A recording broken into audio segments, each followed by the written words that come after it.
हमारी एक और वीडियो में आपका स्वागत है। जैसा कि आपको पता है कि इस सीरीज में हम आपके लिए बहुत ही महत्वपूर्ण प्रश्न लेके आते हैं। आज ये उसका तीसरा प्रश्न है। इसमें देखिए एक प्रश्न पूछा गया है कि 7 मीटर ऊंचे भवन के शिखर से एक केबल टावर के शिखर का उन्नयन कोण 60 अंश है और इसके पाद का अनुमान कोण 45 अंश है। टावर की ऊंचाई ज्ञात कीजिए। देखिए ये प्रश्न कई बार रिपीट हो चुका है। चलिए हम एक करके इसका आंसर समझते हैं। सबसे पहले हमें करना क्या है, तो सबसे पहले हमें बनाना पड़ता है इसमें चित्र। अगर हम एक बार चित्र बना लिए तो लगभग हमारा सारा काम हो जाता है।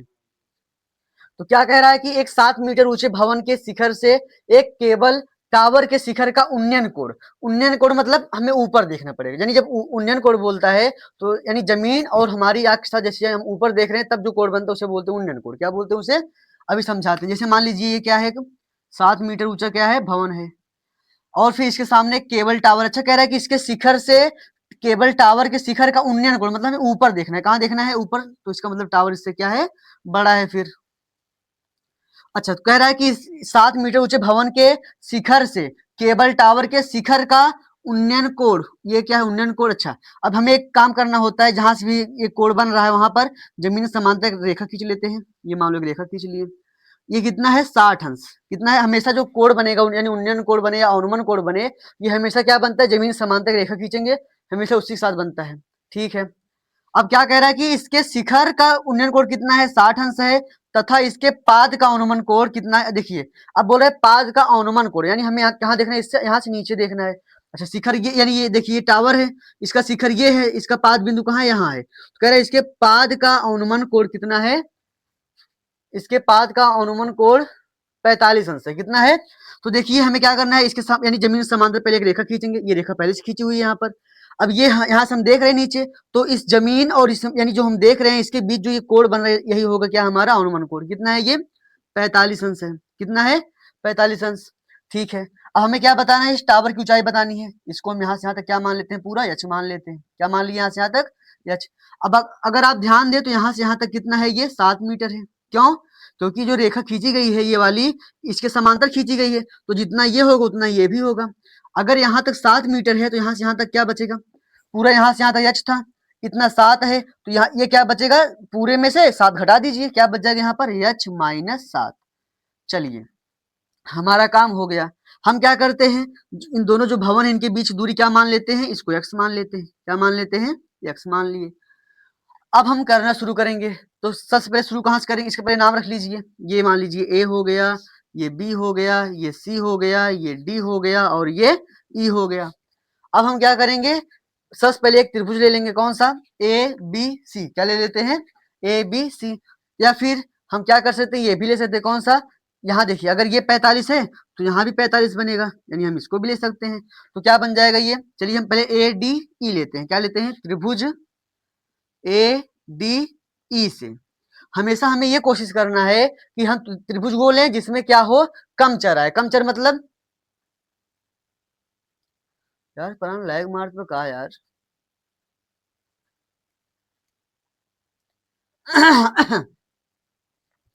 देखिए हमें हमेशा कोशिश क्या करना है कि वो हम त्रिभुज लें जिसमें कम चर आए।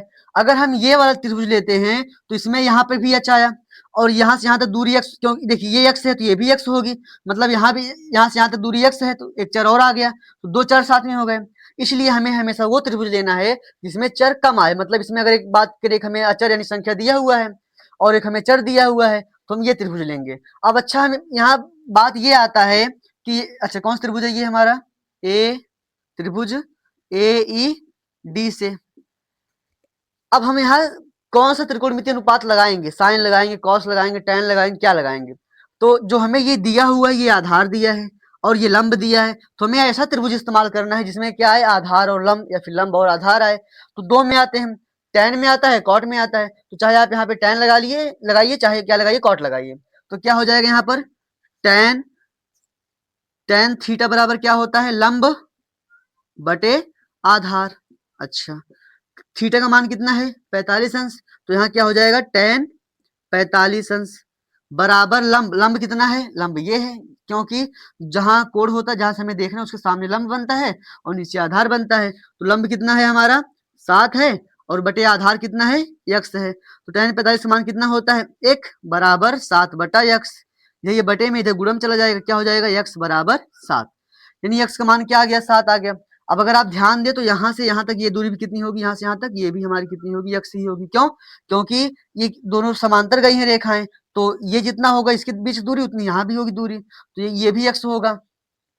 अब इस त्रिभुज का क्या नाम बनेगा, इसका नाम बनेगा त्रिभुज ए बी सी। तो त्रिभुज ए बी सी से, त्रिभुज ए बी सी से तो क्या बनेगा यहाँ पर, फिर से वही सूत्र लगाएंगे, कौन सा, tan वाला। क्यों? क्योंकि हमें लंब दिया है और आधार दिया है, यानी हमें इन दोनों में संबंध दिखाना है, इन्हीं दोनों में किसी को निकालना है। तो क्या हो जाएगा tan 60 अंश, tan 60 अंश बराबर क्या होता है, लंब। लंब कितना है h माइनस 7 बटे आधार कितना है x है। तो इस तरीके से हम क्या किए, ऐसा यानी वो भुजा लेंगे जिसमें क्या हो, ये लंब बने और ये क्या बने, आधार बने। ठीक है, यहां तक हो गया। अब tan 60 का मान कितना होता है, tan 60 का मान होता है हमारा कितना, √3 बराबर h माइनस 7 बटे x का मान कितना आया था, x का मान आया 7, यहाँ क्या रख देंगे, 7 रख देंगे। इधर ये बटे में इधर गुणम चला जाएगा, तो क्या हो जाएगा 7√3 बराबर h माइनस 7, इधर ये माइनस में इधर प्लस में आ जाएगा, तो क्या हो जाएगा h बराबर 7√3 माइनस क्या यानी प्लस 7। देखिए अब 7 हम कॉमन लेंगे, यहाँ पर क्या बचेगा, √3 + 1 बराबर h। अब यहाँ क्या होगा, देखिए चाहे आप यहाँ छोड़ दीजिए फिर भी आपका आंसर सही है, या फिर हम क्या कर सकते हैं, √3 का मान रख देंगे, कितना होता है 1.73। जब हम यहाँ मान रखेंगे क्या हो जाएगा, 7 ब्रैकेट में 1.73 + 1 बराबर h। तो 7 ब्रैकेट में, यहाँ देखिए दशमलव के बाद 2 अंक है, आप भी दशमलव के बाद 2 अंक लगा लीजिए, यानी 2 जीरो बढ़ा लीजिए। तो 3 में जब जीरो जोड़ेंगे तो क्या आएगा 3, 7 में जीरो जोड़ेंगे तो 7, 1 में 1 जोड़ेंगे तो 2, कितना आ गया 2.73। अच्छा अब हम क्या करेंगे, यहाँ पर गुणा करा देंगे तो क्या आ जाएगा, देखिए 7 त्रिक 21 की 1 हासिल लगा 2, 7 सता 49, 49 और 2 51 की 1 हासिल लगा कितना 5, 7 दूनी 14, 14 और 5 19, कितना आ गया 19.11। तो उम्मीद करते हैं आपको ये वीडियो समझ में आई होगी, आपको ये प्रश्न समझ में आया होगा। चलिए मिलते हैं जल्दी नई वीडियो में, धन्यवाद।